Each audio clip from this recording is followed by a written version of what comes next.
seja bem-vindo ao programa Ciência em Movimento, na pauta Petrópolis, a cidade da ciência e da tecnologia. No destaque de hoje, Lucas Marques, aluno da FAETERJ Petrópolis, profissional da Allen e Microsoft Student Partner. Na agenda tecnológica, Fernanda Vox faz informativo daquilo que é importante para a cidade quando o assunto é ciência e tecnologia. 24 de junho de 2014, eu sou Márcio Campos, estamos começando uma nova edição do programa Ciência e Movimento. Fique com a gente volta já.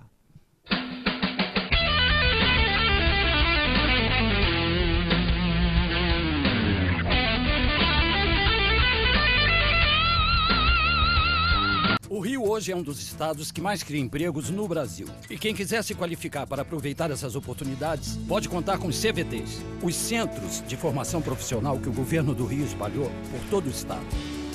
260 mil pessoas se formam todo ano, em mais de 150 cursos de qualificação. O CVT abre mais do que as portas do emprego. Abre caminhos para o futuro melhor.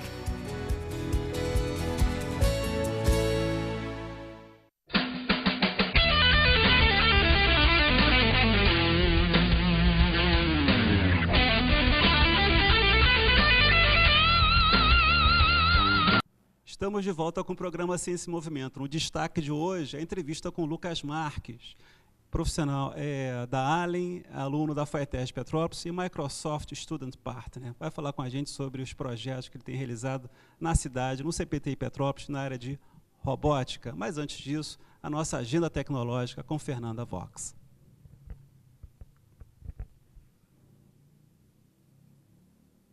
Muito bom dia a todos, eu sou Fernanda Vox, trazendo para vocês mais uma vez a agenda tecnológica da semana.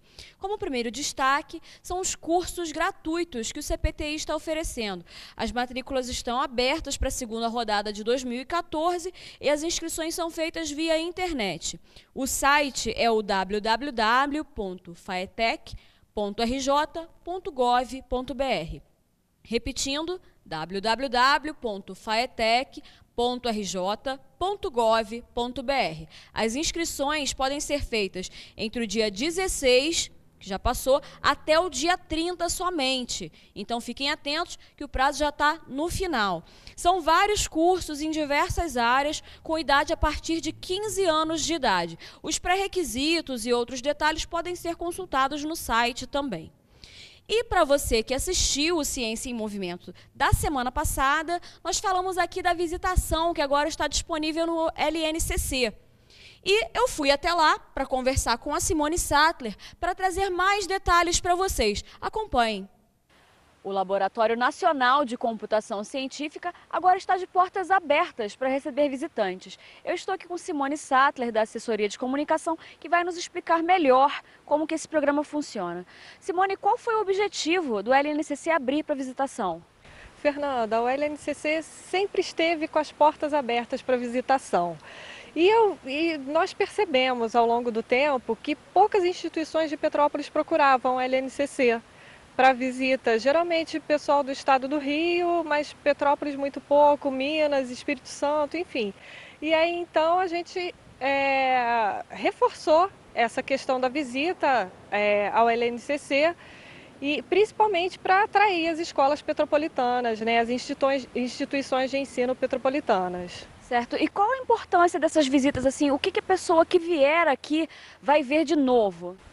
Fernanda, a importância dessas visitas é desmistificar um pouco a ciência, porque às vezes as pessoas passam aqui na frente do LNCC e pensam que não pode entrar, que é um local restrito para pesquisadores, mas pelo contrário, a gente quer que as pessoas entrem, conheçam a instituição, vejam o trabalho que a gente está fazendo aqui, o que a instituição tem de bom para oferecer. Legal. E como que vai funcionar esse programa para visitação?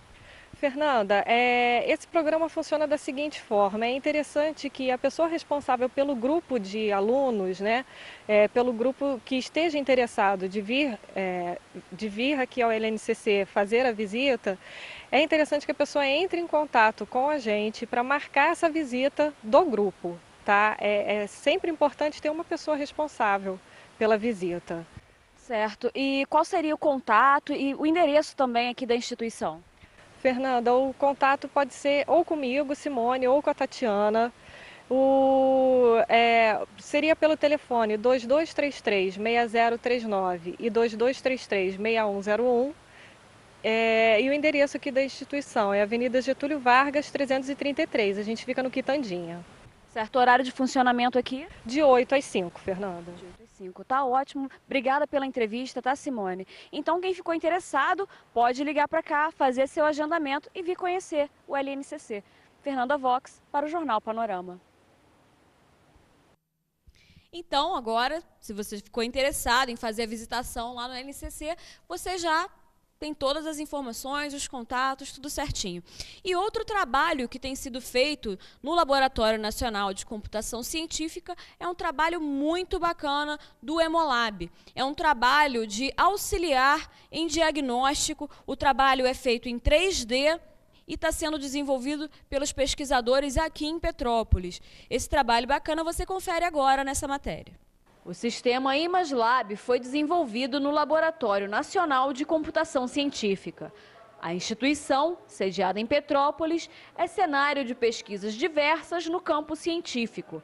E o ImageLab é mais uma das inovações realizadas através de seus pesquisadores. O sistema ImageLab é um esforço para fornecer à comunidade médica um conjunto de ferramentas para processar as imagens médicas, que são essas imagens que eles obtêm dos pacientes a partir de diferentes técnicas de aquisição. E eles estão forçados a utilizar o ferramental disponibilizado nessas máquinas. O que nós queremos fazer é tirar essa restrição, fornecendo um software que permita a eles fazerem isso no laptop, por exemplo. Em casa, em sala de aula, se falamos de treinamento médico, no consultório, se tem um médico que quer mostrar uma determinada imagem médica ou o processamento de uma determinada imagem médica para um paciente para explicar algum tipo de conceito. Retirando a imagem médica do equipamento de diagnóstico e disponibilizando esta mesma imagem em um laptop, o médico fica livre para estudar com mais dedicação algum caso em particular. O Hemolab possui um perfil mais segmentado na área cardiovascular. Devido ao nosso perfil de pesquisa, o foco da ferramenta está voltado para a doença coronariana, sim? A aterosclerose, a deposição de placa nas artérias do coração, que suprem sangue ao coração. Nesse sentido, temos várias ferramentas para tratar diferentes tipos de imagens médicas, desde tomografia computadorizada até imagens de ultrassom intravascular, que são os dois métodos mais utilizados na prática, além da própria angiografia, né? O software pode ser obtido de maneira gratuita pelo site www.hemolab.lncc.br. Mas a equipe do ImageLab continua desenvolvendo o sistema. Isso não impede que um profissional da área comece a utilizá-lo. Só é preciso que ele acompanhe as atualizações das versões. Ele já tem uma versão disponibilizada para que possa ser descarregada por qualquer interessado. O local para descarregar a ferramenta também foi publicamente divulgado. Porém, as pesquisas continuam e novas versões virão se sobrepor com melhores desenvolvimentos, ferramentas mais poderosas, que sejam de maior utilidade ainda para a comunidade médica. Além do ImageLab, também está disponível outro sistema que pode ser encontrado no mesmo site. No Adam Web é possível estudar todo o sistema arterial em 3D, sendo útil tanto para médicos quanto para acadêmicos e universitários. Temos atualmente 2 desenvolvimentos que já estão com uma maturidade suficiente para poder fazer essa divulgação aberta, né? Que uma é o ImageLab, como acabamos de falar, ferramenta para processamento de imagens, e por outro lado o Adam Web, que é também um ambiente web para que a pessoa possa ver como trabalha o sistema arterial nos seres humanos. São através de simulações, uma descrição do que acontece com a circulação sanguínea no corpo humano. Muito legal o trabalho aí do Hemolab, do LNCC. Parabéns a Fernanda Vox, parabéns ao professor Pablo Blanco, parabéns a Simone Sattler, assessora de comunicação do LNCC. Estamos agora com a nossa entrevista com o Lucas Marques.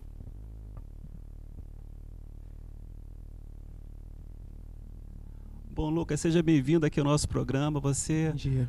é o nosso representante aqui dessa garotada que está trabalhando diretamente na área de ciência e tecnologia.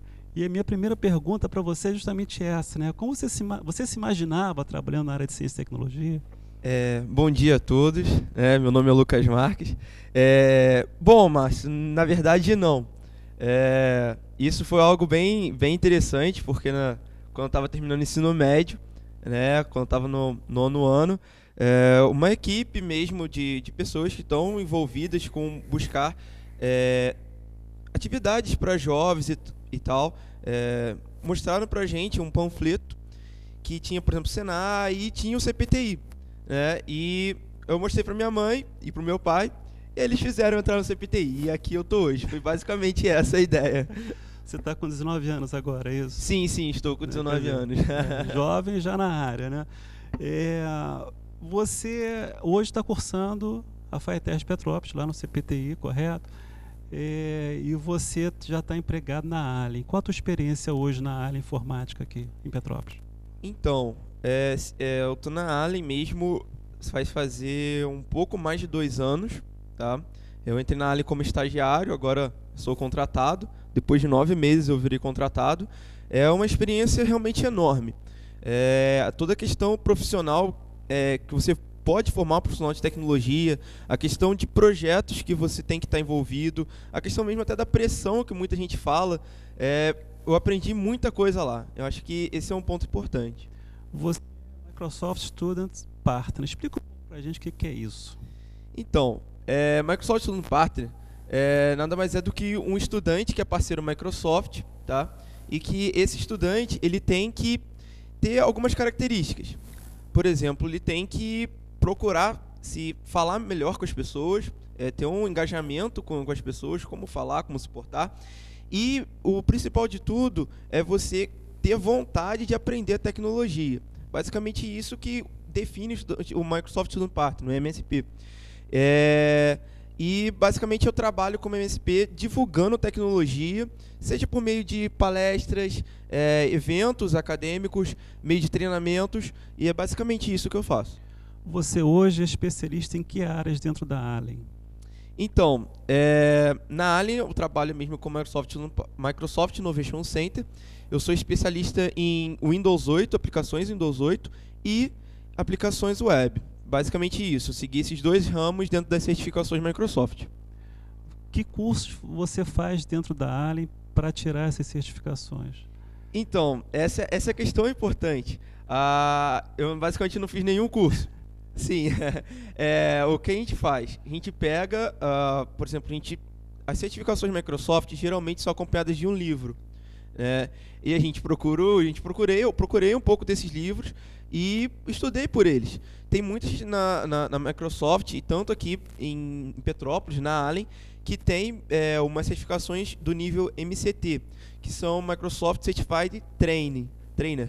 O que essas pessoas são? Eles têm um nível de certificação tão grande na Microsoft que eles têm um outro engajamento com eles, que eles conseguem livros oficiais da Microsoft. E conversando antigamente, conversando com eles e tal, eles me deram noções de como aprender. E basicamente isso, ser autodidata é algo essencial na nossa área. Bom, você além de trabalhar na Allen, você também faz parte de um projeto lá no CPTI Petrópolis, na FATERJ Petrópolis, que é de robótica. Nós, inclusive, trouxemos aqui recentemente os 2 professores, que são os líderes do projeto lá de robótica do CPTI, o professor Alberto Angonese e o Eduardo Krempser. E você é um dos alunos que está com eles nessa equipe de robótica que vai competir agora também, né? Eu queria que você falasse sobre os 2 projetos que você está envolvido para a gente. Então, acho algo realmente fascinante, né? Então, a gente está...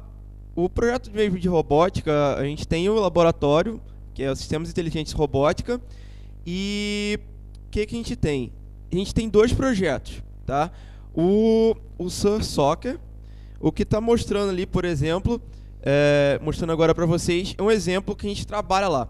O objetivo daquele exemplo é o nosso robozinho alcançar o ótimo para chegar naquele ponto verde, tá? Então, a gente utiliza algumas coisas, como programação evolutiva, que é o exemplo nesse caso. Esse exemplo foi criado pelos alunos Jonathan Fetcher e Oscar Neiva. E então, o método que eles utilizam é chamado Monte Carlo, que ele trabalha com que repetidas vezes o algoritmo aprenda. Ele vai executando várias vezes até ele alcançar o ótimo. Então, ele executa uma vez, chegou numa boa posição. Ele alcançou o ótimo naquele lugar. Ele armazena esse ótimo e vai melhorando ele. O objetivo é ele fazer a melhor curva para chegar naquele ponto. A forma mais rápida de chegar. Então, por exemplo, em 10 rodadas ali, ele conseguiu chegar no ótimo. Uma forma fácil. Aquele exemplo lá do jogo, né? Ele explica pra gente, são 3 robozinhos, não é isso? Que jogam entre si para fazer o gol no adversário. Sim, exatamente. Desculpa, eu esqueci de comentar. Você tem quem está trabalhando agora no SorLab para a parte da faculdade mesmo, os alunos da faculdade, como eu, o Jonathan. Então, a gente tem 2 projetos. Esse primeiro que foi mostrado, que é o Sur Soccer, tá? Que ele trabalha da categoria IEE, da I3E mesmo, Very Small Size, tá? A Very Small Size, o objetivo, você tem 3 jogadores, são 3 robôs físicos, tá? Esses 3 robôs físicos têm que alcançar, fazer gol e ganhar o jogo. Basicamente essa é a ideia. E tem a categoria Simulation Soccer, 2D, que é o que a gente está trabalhando agora. Tá? Que é o outro vídeo que nós temos que é o aí. próximo vídeo. Então, na categoria, esse é o exemplo de como funciona o 2D. Eu tenho ali 11 jogadores, tá? 11 de cada lado, onde eles têm que literalmente jogar uma partida de futebol. A gente utiliza alguns recursos meio avançados e tal, que a gente usa, por exemplo, nesse caso, programação orientada a gente e algoritmos evolutivos e de otimização. Nesse caso, a gente está usando, por enquanto, e nesse exemplo específico, ele usa lógica fuzzy, e a gente está pretendendo utilizar, por exemplo, aprendizado de máquina, métodos de Monte Carlo, algoritmos genéticos, que é algo que o próprio professor Kremser trabalha muito e ele está nos ensinando isso, né? Mas isso aí, quer dizer, essas técnicas todas de aprendizagem de máquina, isso aí, cada equipe prepara a sua estratégia de jogo, correto? Exatamente. Não quer dizer, por exemplo, nesse exemplo específico, eles usam, por exemplo, lógica fuzzy. A gente poderia estar usando algoritmo genético e disputando com outra pessoa que está usando o método Monte Carlo ou qualquer outro método de aprendizagem. Agora, nesse jogo de simulação, a gente viu ali um pouco no exemplo, né, que você trouxe para a gente. São 11 jogadores. Explica pra gente aí como é que são 11 jogadores mesmo. Cada jogador representa um círculozinho. Explica pra gente como é que isso funciona. Então, como funciona? A gente pega todo o ambiente real e simula literalmente pro virtual. Passa do real pro virtual. Então, eu tenho 11 jogadores. Cada jogador é um agente. Um agente, por padrão, ele tem um papel a executar. Por exemplo, no nosso ambiente, a gente traz essa questão do futebol, que é algo fascinante, a gente pode aprender muita coisa e melhorar muita coisa, trazendo do ambiente do futebol e mandando para outras pesquisas, tá? Então, cada jogador tem um papel a executar. Por exemplo, eu sou um goleiro, ou então eu sou um atacante, um zagueiro. E esse zagueiro, por exemplo, com esse papel, ele tem uma estratégia específica para executar. Então, eu tenho que... Meu agente chama um tipo de estratégia que está vinculado a uma formação inicial. Por exemplo, 4-4-3, não, 4-3-3, 4-4-2, um exemplo, que todos são influenciados pelo mundo. Toda a questão, por exemplo, de como o jogador vai correndo, ele vai perdendo energia, vai ficando cansado. Então, tudo isso tem que ser previsto no ambiente 2D.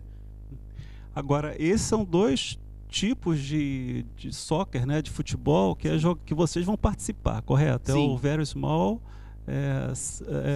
Simulation e o Simulation, são 2. Mas existem outros tipos também de jogos de futebol. Eu queria que você comentasse. De jogos de futebol, você tem, que vai disputar aqui no Brasil, isso é um fato interessante, a gente conseguiu, agora ano passado a gente participou no Very Small Size, disputando o Campeonato Brasileiro. Agora a gente vai disputar o Campeonato Latino-Americano, tanto pelo Very Small quanto pelo Simulation 2D. As categorias são, as bases, assim, você tem o Very Small Size, que é um robô pequenininho, que você não tem que se preocupar, por exemplo, em como chutar a bola, fazer predições de distância de jogadores, por exemplo, uma câmera própria no robô. Você tem uma câmera externa, que ela vai mapear o campo. Assim como eu olho pro 2D, eu tenho como se fosse uma câmera que eu vejo isso tudo de cima olhando o jogador. Exatamente. No soccer que a gente usa, o Very Small, é basicamente a mesma ideia. Você tem o Simulation 2D, que é esse ambiente mesmo 2D, esse ambiente chapado, onde cada pontinho ali, que tem um número de jogador em cima, é um jogador, é como se fosse somente a cabeça daquele jogador. Então eu tenho a cabeça, eu tenho um ângulo de visão, etc. Tenho o modelo Simulation 3D, onde eu simulo um jogador mesmo de futebol, como se fosse um FIFA 13, um PES da vida. Eu simulo um jogador mesmo, então eu tenho que me preocupar com muito mais coisa, além do cansaço, de como ele vai enxergar o jogo, por exemplo, toda a movimentação dele, como eu posso fazer. A gente tem a categoria Small Size, que o robô é um pouco maior, e eu tenho que me preocupar, por exemplo, em como chutar. Eu tenho a categoria, a gente tem, né, a categoria humanoide, onde literalmente, assim como no Simulation 3D, eu tenho um robô que simula uma pessoa mesmo, igual num FIFA, eu pego isso e passo para o real. Então, a gente tem um robô mesmo, mais ou menos desse tamanho, que joga futebol. Essa é a ideia. Né? Que até um proposto da RoboCup, que até 2050, se não me engano, a gente tem uma equipe mesmo de futebol humanoide jogando contra a melhor seleção de futebol de pessoas mesmo. Essa é a ideia. Bom, mas lá o CPTI ele vai competir só nessas duas categorias, o I3E Very Small Size, quanto o Simulation Soccer 2D. Né? Lucas, como esse processo de preparação para a competição te ajuda na tua formação? Como é que esses projetos de tecnologia dentro de uma escola auxiliam na tua formação profissional? Não só a questão técnica, né, mas também a questão comportamental do profissional. Sim, esse é algo legal de se comentar, Márcio, porque, por exemplo, a gente tem um curto prazo, né, para poder desenvolver as aplicações, para poder aprender, desenvolver, coisa que no mercado de trabalho é a mesma coisa. Por exemplo, quando eu entrei para a Allen, eu já de cara, bom, você tem esse aplicativo, você tem que fazer. Então eu tive que aprender a fazer e, tipo, do nada, assim, foi algo sensacional. E é basicamente essa mesma ideia. Por exemplo, aprender a questão de algoritmos evolutivos são coisas que a gente não vê na prática na faculdade. Na verdade, a gente não vê isso na faculdade. São coisas de mestrado, doutorado, e que a gente tem que aprender. Né? E acho que essa é a questão da pressão, digamos assim, que a gente tem que aprender e desenvolver. É basicamente essa ideia que eu puxo muito para o meu ambiente profissional, minha formação profissional. Você tem que aprender alguma coisa muito rápido, você tem que estar antenado em coisas muito rápidas e desenvolver, gerar aplicações, corrigir erros, etc.